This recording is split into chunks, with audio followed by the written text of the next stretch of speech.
Just imagine that you have the growing plantation and you wanna check the status of each stage. For these reasons, through the checkboxes, I have prepared the beautiful example with the pictures.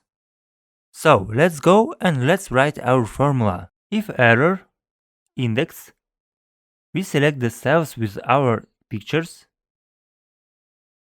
press F4 to block them, comma, 1, int, open the bars count if and select the cells with our stages, comma, true, separation, counter, we select again the cells with our stages, close the bars, per 4.99 plus 1, close the bars, comma 1, close the bars.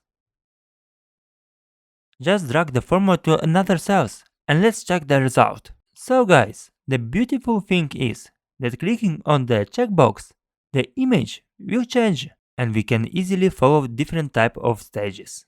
Enjoy the video, put your like and subscribe.